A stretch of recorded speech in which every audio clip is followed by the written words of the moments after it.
From Hollywood, California, the men and women who build Lockheed Aircraft present America's Ceiling Unlimited, written by Harry Cronman and starring Joseph Cotton, with songs by Constance Moore and music by Wilbur Hatch, his orchestra and chorus.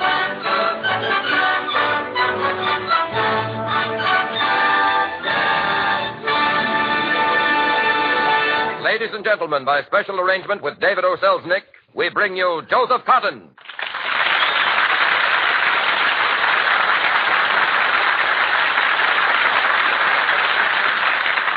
Thank you. What are we Americans saying? What are we singing? What are we reading? What news are we making? The event of the week. It's as old and venerable as Santa Claus. It's as young as the year about to be born. It's American, English, French, and Norwegian. In happier times, it was German, too. It's the event of the week. More than that, of the entire season.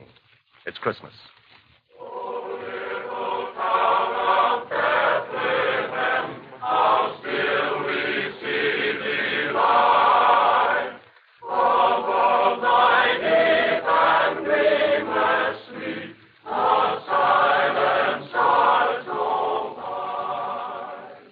Christmas again.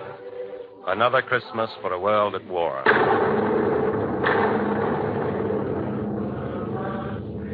The gentle carol can be scarcely heard. The bell tolls not for life, it seems, but death. The Christmas candle dims to nothing, to nothingness before this other flame. This conflagration that would spread and ravish all that man has built since time began. Christmas and war. Yes, they're strange companions. And thinking America, facing facts in the American way, might ask, was it for this a child was born in Bethlehem? I don't presume to know the answer. All I can do is tell you a story. Possibly, you'll find the answer there.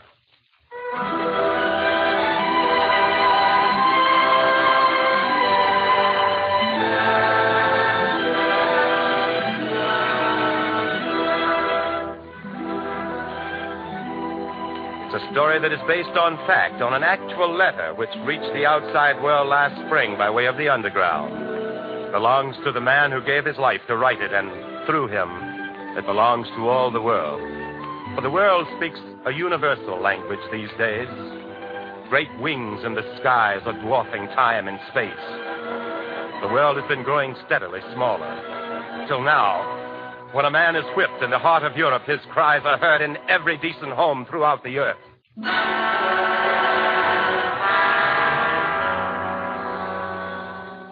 The time is mid-December 1942. The place is Yugoslavia. In a grim and desolate mountain region, a group of starved and frozen partisans have made their camp. It's late of a grayish winter afternoon. The wind is sharp. There's snow in the air. And yet no fire can be lighted against the cold, for German patrols are everywhere about the countryside. One of the ragged group, seated with his friend, a little distance from the others, huddles deeper into his greatcoat. A little fire, that's all I ask. A little fire, is that so much? Would you light a torch to lead the Nazis to us? Let them come. I'd rather fight the Nazis than this wind. Listen to it. It'll be worse in the night. Well, it will be better in the spring. I will need more than spring. It'll take a lifetime to melt the marrow in my bones. War is not easy, Joseph. War is a thing... Did I ask for war? Did I ask to freeze and starve? Did I ask to see my crops destroyed, my father and my brother killed? Yes, you've given a great deal, Joseph. Why? Tell me that. Why? Will my land yield better crops? Will my cattle give more milk? Will I be warmer than I was? Why? Why do we creep through the hills like hunted animals, without shelter, without comfort? Why do we suffer? Why do we fight? They've told us, Joseph, to leave a better world for our sons. Our sons. I could have had a son by now, this very moment. Draga and I might be watching him, listening to him laugh, holding him in my arms. Oh, Joseph, you must not embitter yourself. You must not think of Draga now. 2 years. 2 years we were betrothed. 2 years. That summer I counted every day, every hour almost. Draga and I would have been married at the harvest. But there was no harvest. No harvest now, only suffering and death. Joseph, perhaps it's not for me to say. I do not think that I'm wise beyond all other men, but sometimes in the night, when I cannot sleep for cold, sometimes I think these things too. Because it's true. No, Joseph, no. I smile and I tell myself, this is not dead. This is life. This is the withered stubble in the field. The stubble that we turn and plow into the ground, so that when spring is born again, the earth will have strength to nourish new life at her bosom. New life. There will be no new life. We die and rot here in this wilderness. And our names die with us. No, Joseph, there's something I've not told you. Maria's the child. You're Maria? The word has come to me from the village. Maria will have a child, perhaps to start the new year. Oh. Are you not happy for me? Oh, for you. Not for the child. Joseph, the son. A son. And what will you give him? Tell me. A home burned to the ground, a ravaged farm, hunger? To be the companion of his youth and for his old age, poverty and despair? No, Joseph, there are some things that you do not wish to understand. I have a heritage for my son. Here, inside my tunic. I've written it down. If I should die, Joseph... Be still. One does not speak of dying when there is a child. I have no fear, Joseph. If I fall, would you... Wait, listen. Joseph, the sentry. A Nazi patrol. Now let them come, Peter. Now let them come and fight.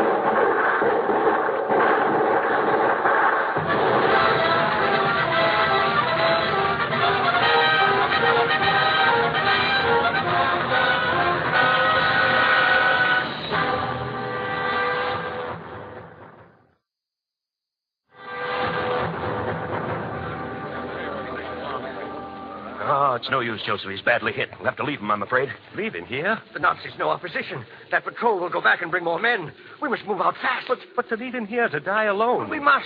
Have the Nazis made such beasts of us that we forgot how to be men? Would you have the rest of us die for one who can't be saved? I'll carry myself. I'm strong enough. I'll do no good, Joseph. He'll not last long. He's almost gone already. Wait. I think he tries to speak. Joseph. No, Peter. Hold your strength. No, please, while there's your time. No, you should not talk. Joseph. Inside my tunic, it's a letter from my son. Yes, I know. His heritage. You will take it back. No, not I. You will take it to him, Peter. You'll take it back yourself. No, I promise. I promise. Joseph. Yes? Have you noticed the wind died? Peter.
Maria.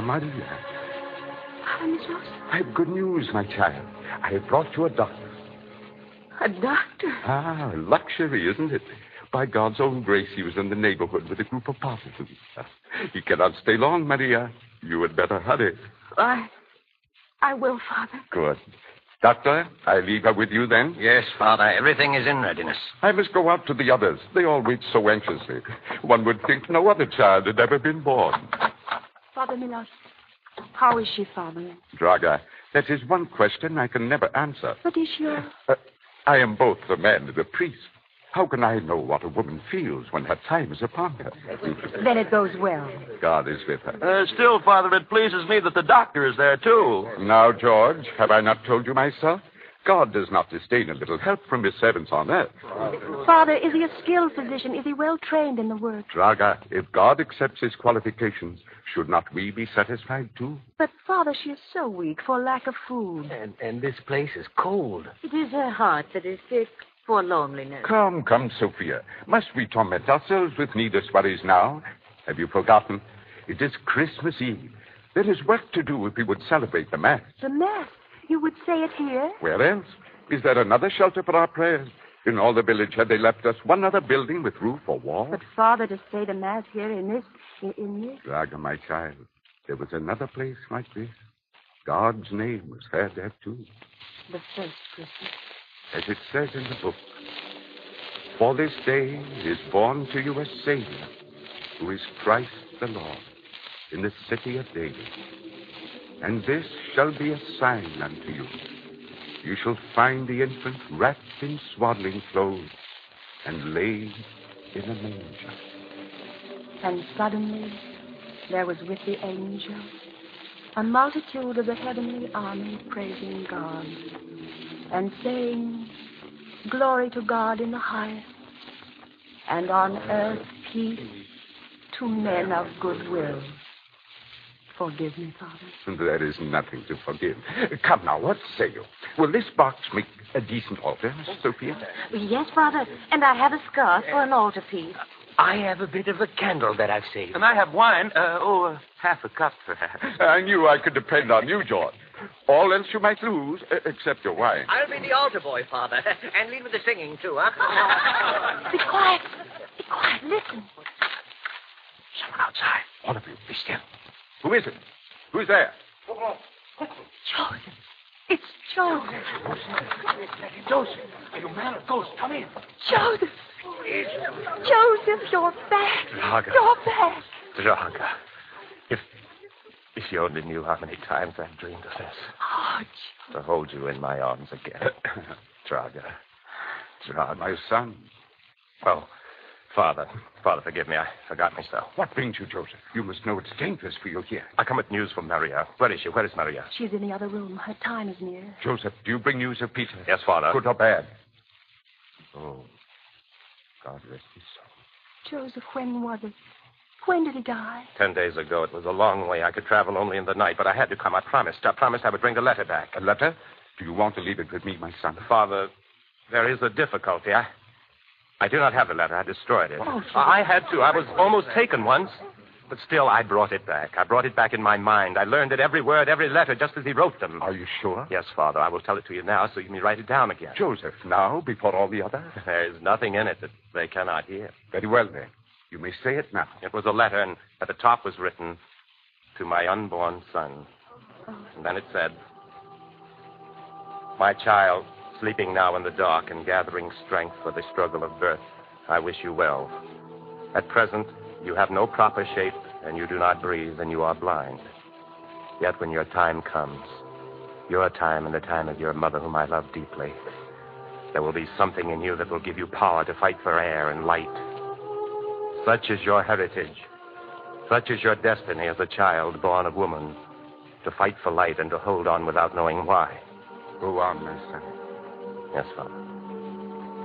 May the flame that tempers the bright steel of your youth never die, but burn always, so that when your work is done and your long day ended, you may still be like a watchman's fire at the end of a lonely road, loved and cherished for your gracious glow by all good wayfarers who need light in their darkness and warmth for their comfort.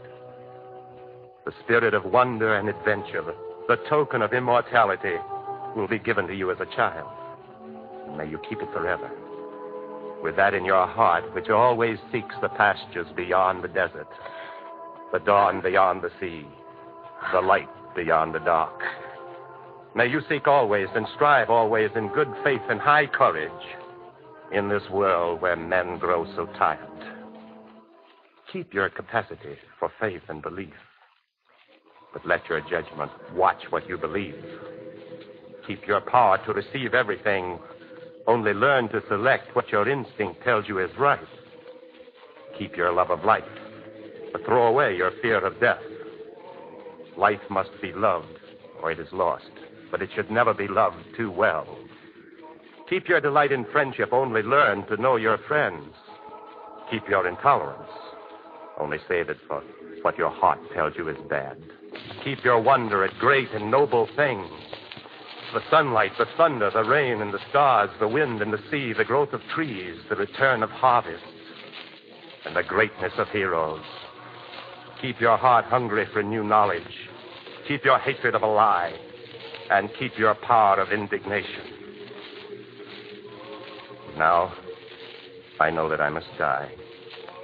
And you must be born to stand upon the rubbish heap of my errors. Forgive me this. I am ashamed to leave you an untidy, uncomfortable world, but so it must be. In thought, as a last benediction, I kiss your forehead. Good night to you, and good morning, and a clear dawn. Father Milos, Yes, Doctor. a son is born. A son is born.